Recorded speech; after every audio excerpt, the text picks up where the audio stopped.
नमस्कार, मैं हूं प्रखर श्रीवास्तव। हमारे खास कार्यक्रम पूरा सच में आपका स्वागत है। और खबरों की दुनिया में पूरा सच बहुत जरूरी होता है, क्योंकि झूठ से भी खतरनाक होता है अधूरा सच, और उसी तरह खतरनाक होती है अधूरी खबर। इसलिए हर खबर का पूरा सच हम आपको बताएंगे, वो भी तथ्यों, तर्कों और सबूतों के साथ। तो आइए बिना देर किए देखते हैं पूरा सच।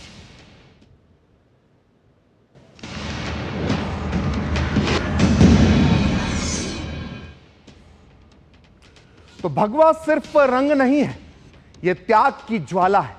जो इसे पहनता है वो खुद जलता है ताकि समाज और हमारे राष्ट्र का भविष्य उज्जवल हो। भगवा वही रंग है जो गुरु गोविंद सिंह के आत्मबल में था, जो छत्रपति वीर शिवाजी की तलवार में था, और जो महाराणा प्रताप की वीरता में धधकता है। भगवा हमारी सभ्यता का स्तंभ है, सनातनी चेतना की इमारत है और हमारे आत्मगौरव का शंखनाद है। लेकिन राजनीति का दुर्भाग्य देखिए कि इसी भगवा को बदनाम करने के लिए इसके साथ आतंकवाद जैसा खूनी घिनौना शब्द जोड़ दिया गया।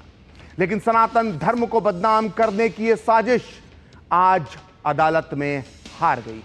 2008 में मालेगांव ब्लास्ट केस में भगवा आतंकवाद की थ्योरी गढ़ने वालों को हार मिली है। अदालत ने इस मामले में सभी आरोपियों को बरी कर दिया है। इसलिए आज पूरा सच में हम आपको बताएंगे कि आखिर भगवा आतंकवाद के नाम पर रची गई ये पूरी साजिश आखिर थी क्या, इसके कौन किरदार थे इसे रचने वाले। तो देखते हैं पूरा सच पूरे विस्तार के साथ।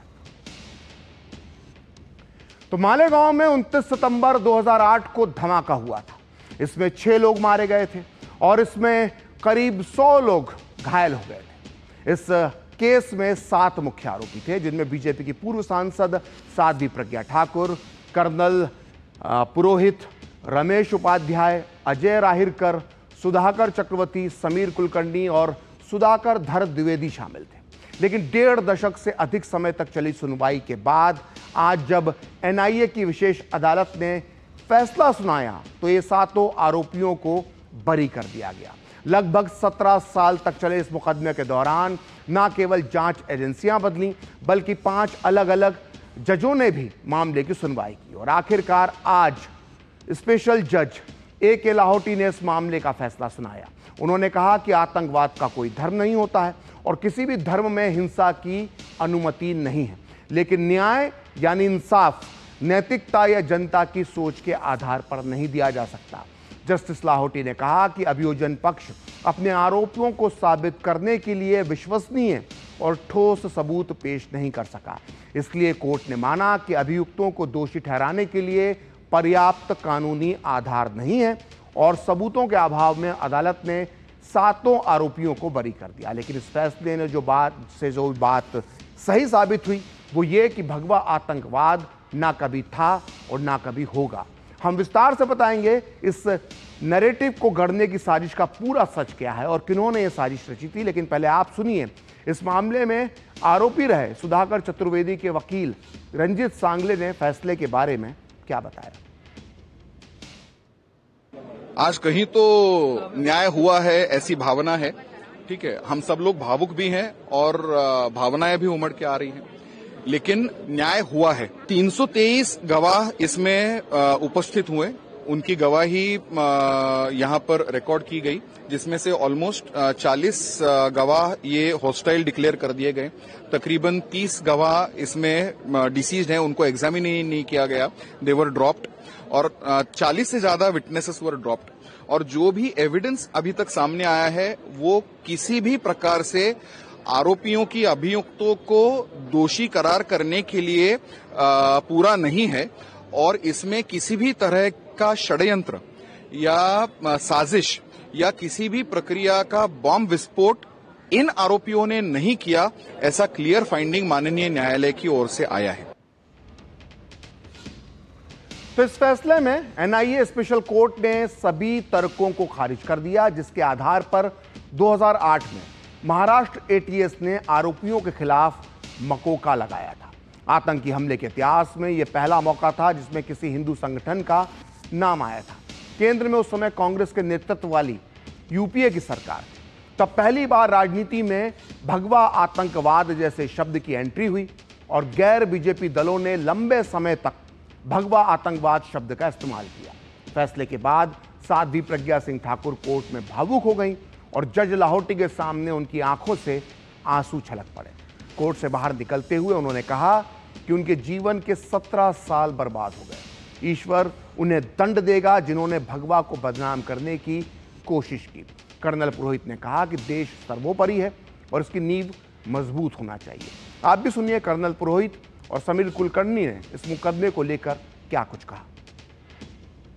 इस राष्ट्र ने मुझे सेवा करने का मौका इसके पहले दिया, बेल पर आने के बाद भी दिया और परमात्मा की मैं बहुत बहुत धन्यवाद देता हूं कि इसके बाद भी वो मुझे मौका दे रहा है। एक निर्दोष निकलने के बाद मैं चाहता हूं कि भगवान और मातृभूमि हर एक को ये मौका दे और देते रहते हैं। कमी हम में होती है कि हम उसका फायदा नहीं उठाते। ठीक है, तो देश का काम करो भाइयों। ठीक है, और कुछ नहीं है, देश के सिवा और कुछ नहीं है। ये अपना देश है, हमने काम करना चाहिए। जो गवर्नमेंट के लिए काम कर रहा था, जिसके बदन के ऊपर वर्दी थी, उनको भी इस मुकदमे में प्रताड़ित किया गया, अपमानित किया गया, केवल और केवल क्षुद्र राजनीति के लिए। इस देश की कांग्रेस ने बहुसंख्यक हिंदुओं के मतों के आधार के ऊपर दशकों तक सत्ता का उपभोग किया, लेकिन इसी हिंदू समाज के साथ विश्वासघात किया। विश्व पटल के ऊपर जो भी बम विस्फोट होता है उसका कोई भी समर्थन नहीं कर सकता है। ये कायराना हमला है। इन गुनहगारों को तत्काल सजा मिलनी चाहिए थी, लेकिन राजनीति के लिए इस मुकदमे का बहुत ही गलत इस्तेमाल किया गया। तो 2008 में हुआ मालेगांव बम विस्फोट केस देश का सबसे लंबे चलने वाले मुकदमों में से एक है। 17 साल बाद मालेगांव बम धमाके केस में सुप्रीम कोर्ट ने सभी आरोपियों को बरी कर दिया है। आइए अब आपको बताते हैं कि आखिर वो 7 मुद्दे क्या थे जिसकी वजह से साध्वी प्रज्ञा और कर्नल पुरोहित समेत 7 लोग बरी हो गए। देखिए, साध्वी प्रज्ञा की जो बाइक थी, जो कहा गया कि जो हमले में इस्तेमाल हुई, मालेगांव ब्लास्ट में जो बाइक इस्तेमाल हुई, वो साध्वी प्रज्ञा की थी, ऐसा महाराष्ट्र एटीएस का कहना था। लेकिन ये बाइक साध्वी प्रज्ञा की कभी भी साबित नहीं हो पाई। इसके चेसिस नंबर से, इसके किसी भी तरह से ये साबित नहीं हो पाया कि इस बाइक का जो संबंध है वो साध्वी प्रज्ञा सिंह ठाकुर से था। अब देखते हैं वजह नंबर 2। तो वजह नंबर 2 जिसकी वजह से बरी हुए 7 लोग, वो है बम किसने प्लांट किया। इसका सबूत ही नहीं मिला। मतलब जिन बमों से धमाका हुआ था जिसमें 6 लोग मारे गए थे, ये बम किसने रखा, कैसे रखा, इसे लेकर कोई भी सबूत नहीं मिला। अब देखते हैं वजह नंबर 3।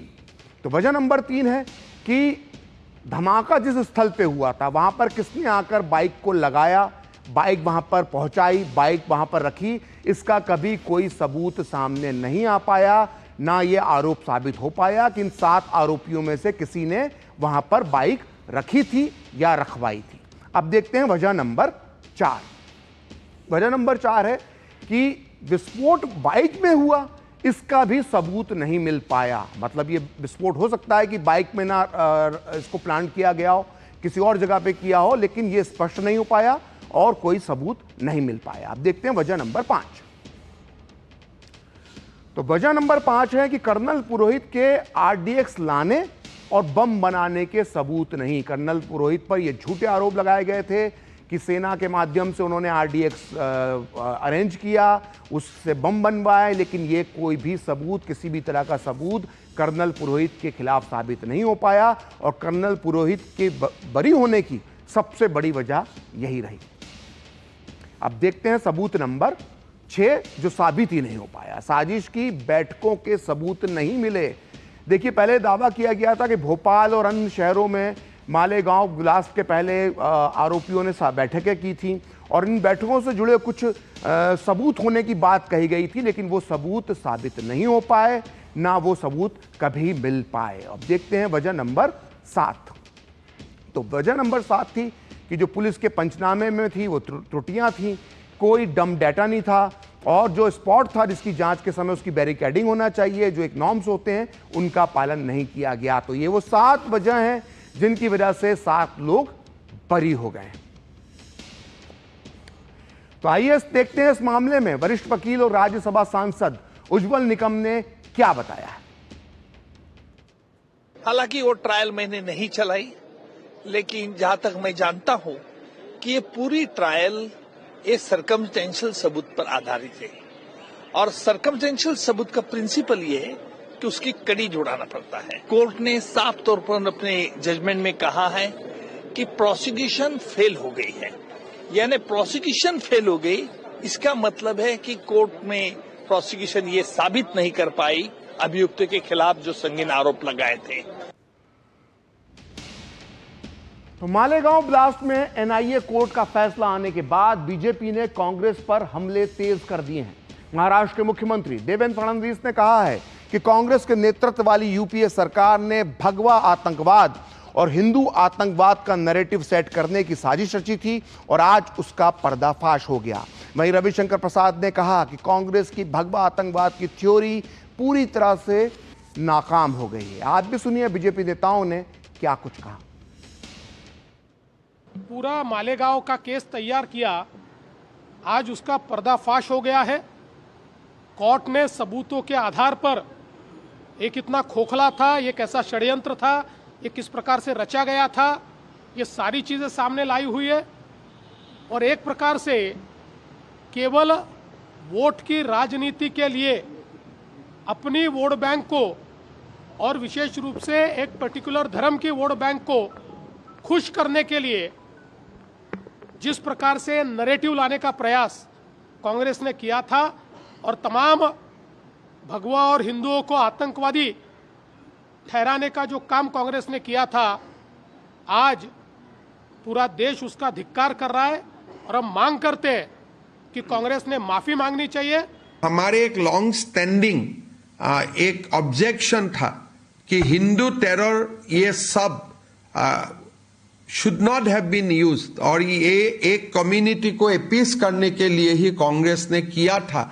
आज ये और एक बार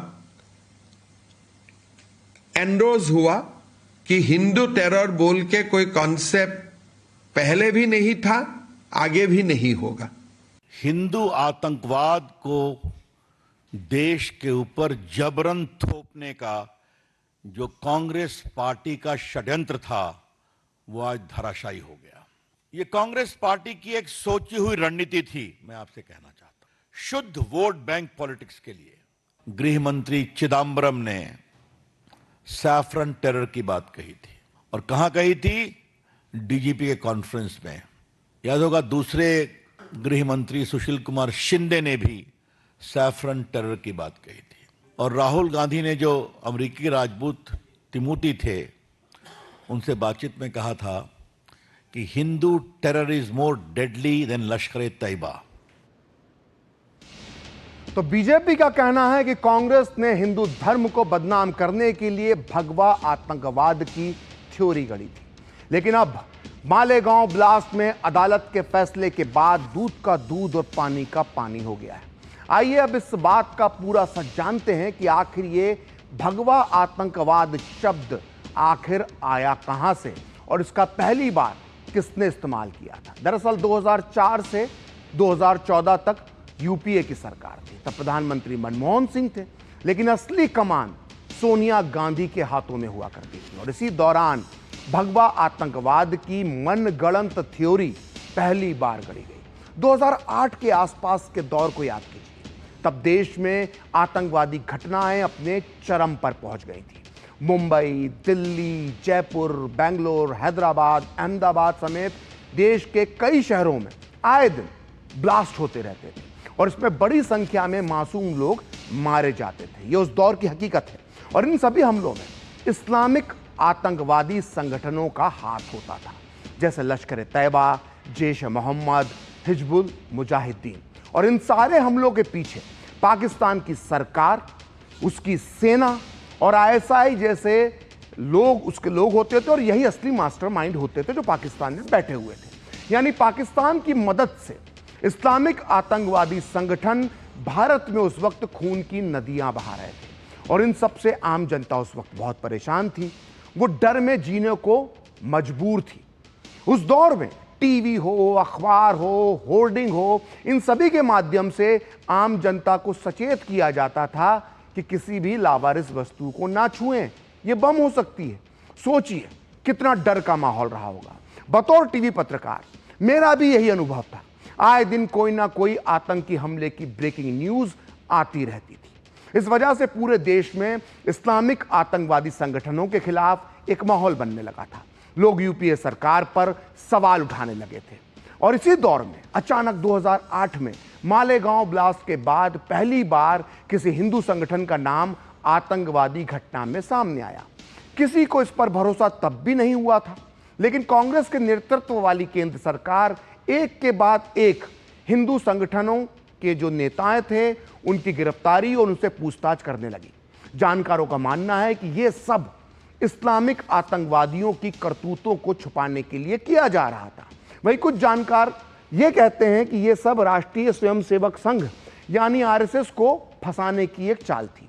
कई मीडिया रिपोर्ट्स ये बताती हैं कि उस समय की कांग्रेस सरकार, मनमोहन सिंह की सरकार, यूपीए की सरकार आरएसएस का नाम आतंकवादी घटनाओं में घसीटकर संघ के कई बड़े पदाधिकारियों को गिरफ्तार करने का प्लान बना रही थी। सोचकर देखिए, ना केवल आरएसएस जैसे देशभक्त संगठन को बदनाम करने की साजिश रची जा रही थी, बल्कि हिंदू धर्म को भी बदनाम किया जा रहा था। इस बीच 2010 में यूपीए सरकार के गृह मंत्री पी चिदम्बरम ने सबसे पहले सैफ्रॉन टेरर यानी भगवा आतंकवाद शब्द का इस्तेमाल किया। 25 अगस्त 2010 को पुलिस अफसरों के एक सम्मेलन को संबोधित करते हुए चिदम्बरम ने कहा था कि हाल में भगवा आतंकवाद सामने आया है, जिसका हाथ कई बम धमाकों में पाया गया है। चिदम्बरम के इस बयान के बाद तो कांग्रेस के कई नेताओं ने भगवा आतंकवाद शब्द का इस्तेमाल अपनी सहूलियत से करना शुरू कर दिया। और यह तो नहीं मालूम कि इस भगवा आतंकवाद की थ्योरी गढ़ के कांग्रेस को कितना फायदा हुआ, लेकिन इस झूठी थ्योरी का असली लाभ पाकिस्तान ने खूब उठाया। उसकी सरकार और सेना में बैठे लोगों ने कांग्रेस की देखा देखी भगवा आतंकवाद शब्द का इस्तेमाल शुरू कर दिया। यहां तक कि पाकिस्तान ने अंतर्राष्ट्रीय मंच से भी इस घटिया और घिनौने शब्द का इस्तेमाल किया।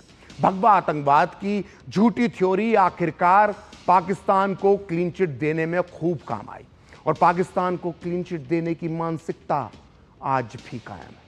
पूर्व गृह मंत्री चिदम्बरम ने अभी 4 दिन पहले ही एक इंटरव्यू में पहलगाम टेरर अटैक का जिक्र करते हुए पाकिस्तान को एक तरह से क्लीन चिट देने का काम किया है। यहां तक कि उन्होंने पहलगाम में मासूम पर्यटकों की जान लेने वाले आतंकवादियों को पाकिस्तानी मानने से भी इंकार कर दिया है। आइए अब आपको बताते हैं कि चिदम्बरम ने अपने इंटरव्यू में क्या कहा था। चिदम्बरम ने कहा था कि वो ये बताने को, यानी एनआईए के लिए चिदम्बरम कह रहे हैं कि वो एनआईए ये बताने को तैयार नहीं है कि इन हफ्तों में उन्होंने क्या किया। क्या एनआईए ने आतंकवादियों की पहचान की है या ये पता लगाया है कि वे कहां से आए थे? क्या पता वे देश के अंदर ही तैयार हुए हों, आतंकवादी जो देश के अंदर ही तैयार हुए, चिदम्बरम ने कहा। फिर उन्होंने आगे कहा कि आप ये क्यों मान रहे हैं कि वे पाकिस्तान से आए थे? इसका कोई सबूत नहीं है। क्लीन चिट देने का काम किया था। तो पूर्व गृह मंत्री सुशील कुमार शिंदे ने भी भगवा आतंकवाद की बात कही थी, लेकिन शिंदे और चिदम्बरम ही नहीं, भगवा आतंकवाद का झूठा नैरेटिव सेट करने के आरोप राहुल गांधी पर भी लगे हैं। 2010 में विकीलीक्स की एक खुफिया रिपोर्ट्स में यह खुलासा हुआ था कि राहुल गांधी ने अमेरिका के तत्कालीन राजदूत टिमोथी जे रोएमर से एक मुलाकात में कहा था कि भारत को लश्कर-ए-तैयबा से ज्यादा हिंदू चरमपंथियों से खतरा है। इस खबर को ब्रिटिश अखबार द गार्जियन ने 16 दिसंबर 2010 को प्रमुखता से छापा था, और इसकी क्लिप इस वक्त हम आपको दिखा रहे हैं। और इसकी हेडलाइंस थी, WikiLeaks cables Rahul Gandhi warned US of Hindu extremist threat. और दरअसल 20 जुलाई 2009 को एक डिनर में राहुल गांधी की मुलाकात अमेरिका के राजदूत टिमोथी जे रोएमर से हुई, और इस बातचीत में रोएमर ने राहुल से लश्कर-ए-तैयबा को लेकर एक सवाल पूछा, जिस पर राहुल गांधी ने जवाब देते हुए कहा कि लश्कर को भारत में थोड़ा बहुत समर्थन मिलता होगा, लेकिन देश में हिंदू अतिवादियों से ज्यादा बड़ा खतरा है। तो इस तरह से राहुल गांधी ने जो बातचीत हुई थी उसकी पूरी जानकारी राजदूत रोएमर ने अमेरिकी विदेश विभाग को केबल के जरिए भेज दी, जो बाद में विकीलीक्स ने लीक कर दी। इस खबर के सामने आने के बाद बीजेपी ने राहुल गांधी से माफी की मांग की थी, लेकिन कांग्रेस ने इस पूरी खबर को बेबुनियाद बताया था। तो 10 अक्टूबर 2008, जी हां, यही तारीख थी जहां से साध्वी प्रज्ञा सिंह ठाकुर कांग्रेस के भगवा आतंकवाद के भ्रमजाल का मुख्य चेहरा बन गई। पहले साध्वी प्रज्ञा को सूरत बुलाया गया और वहां से मुंबई पुलिस की आतंकवाद निरोधक शाखा यानी ATS उन्हें अपने साथ ले गई और 11 अक्टूबर से पुलिसिया कहर की अंतहीन कहानी शुरू हुई। रात दिन उनकी पिटाई होती थी, कोई वक्त नहीं था पिटाई का। पिटाई भी इतनी कि मारते मारते साध्वी प्रज्ञा के फेफड़े की झिल्ली फट गई, वो बेहोश हो गई। साध्वी ने बताया, और ये खुद बताया था उन्होंने इंटरव्यू में, कि उनके दोनों हाथों के सामने फैलवाकर एक चौड़े से बेल्ट से पुलिस वाले इस कदर मारते थे कि दोनों हाथ उनके सूज जाते थे, उंगलियां भी काम नहीं करती थी। तब गुनगुना पानी लाया जाता था, उंगलियां हिलने डुलने लगती थी तो फिर से उसी तरह से पीटा जाता था। उन्हें तोड़ने के लिए उनके चरित्र पर लांछन भी लगाया जाता था। जेल जाने के बाद जब साध्वी के पिता को कैंसर की सूचना मिली तो वो ये सदमा सहन नहीं कर पाए और उनको पैरालिसिस हो गया और 40 दिन तक बिस्तर पर रहने के बाद वो इस दुनिया से अपनी बेटी के गम में चल बसे। उन्होंने ये भी बताया, साध्वी प्रज्ञा ने, कि एक दिन कुछ पुरुष कैदियों के साथ साध्वी प्रज्ञा को खड़ा करके अश्लील और गंदा ऑडियो सुनाया गया, उन्हें अश्लील वीडियो दिखाए जाते थे और बाकी कैदी अगर विरोध करते थे तो पुलिस वाले उनको मारते थे। मध्य प्रदेश की पूर्व मुख्यमंत्री उमा भारती ने नासिक जेल में साध्वी प्रज्ञा से ही मुलाकात का जिक्र किया। उन्होंने बताया कि जेल में साध्वी प्रज्ञा ने जो प्रताड़ना, यातना और अपमान झेला है उसे सहन करना किसी भी महिला के लिए बहुत मुश्किल है। ये बताते हुए उमा भारती बहुत भावुक हो गई और उनकी आंखों में आंसू भी निकल पड़े उनकी आंखों से।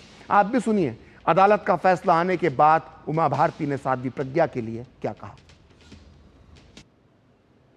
जब प्रज्ञा नासिक की जेल में थी तो मुझे एक पुलिस अधिकारी, महाराष्ट्र पुलिस अधिकारी के जरिए पता लगा कि प्रज्ञा का बहुत टॉर्चर हुआ है। कोई प्रज्ञा से मिलने नहीं जाता था। तब मैं प्रज्ञा को मिलने गई हूँ नासिक की जेल में, और जब प्रज्ञा मिली तो मैं फूट फूट के रोई।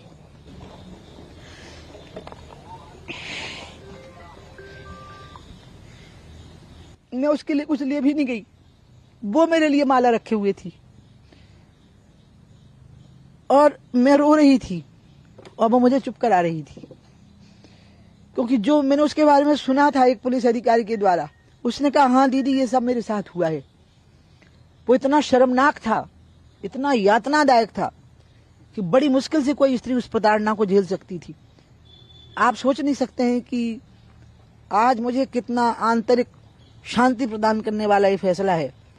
लेकिन अब मैं ये चाहती हूं कि पी चिदम्बरम, दिग्विजय सिंह, राहुल गांधी, वामपंथी, समाजवादी और कांग्रेस पार्टी के वो सब नेता जो भगवा आतंकवाद शब्द को गढ़ करके उसको सत्यापित कर रहे थे, आज उनकी चौराहों पर खड़े करके कौन सी सजा होनी चाहिए।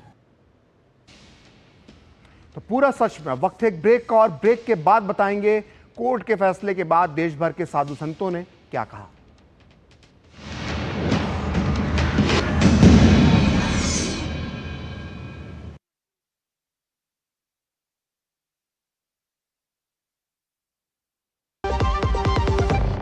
दम आलू कैसे बना, और दाल तड़का भी, और मशरूम मसाला भी। बिना MDH मसालों के टेस्टी खाना कैसे बनेगा। MDH दम आलू, दाल तड़का और मशरूम मसाला। MDH से खाना हर बार मजेदार। मस्त है, सरस उड़ी बाबा।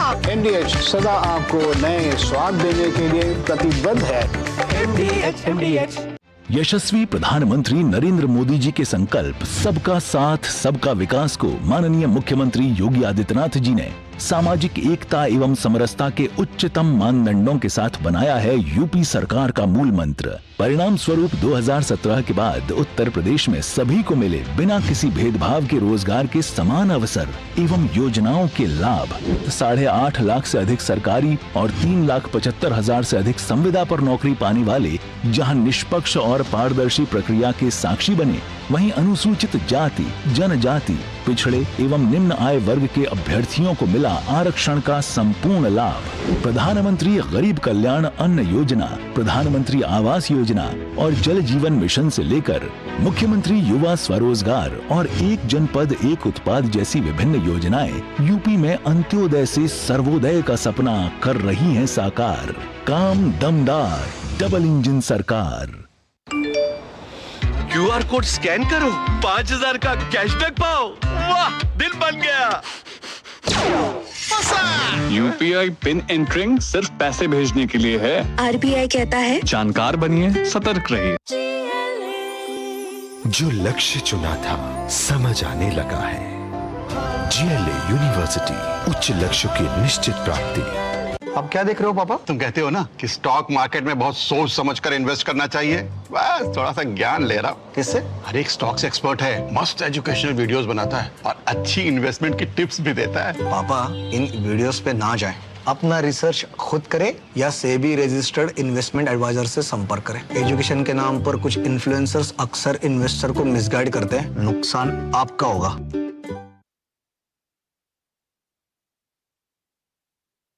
LIC लाया है unit linked insurance plan index plus. जीवन बीमा पाइए और निफ्टी स्टॉक्स के साथ अपने मार्केट रिटर्न्स को तेजी से बढ़ाइए। इस अट्रैक्टिव कॉम्बिनेशन के साथ अपना कल सुरक्षित कीजिए। सिर्फ 2500 रुपए मंथली प्रीमियम से शुरुआत कीजिए। आज ही LICindia.in पर जाएं।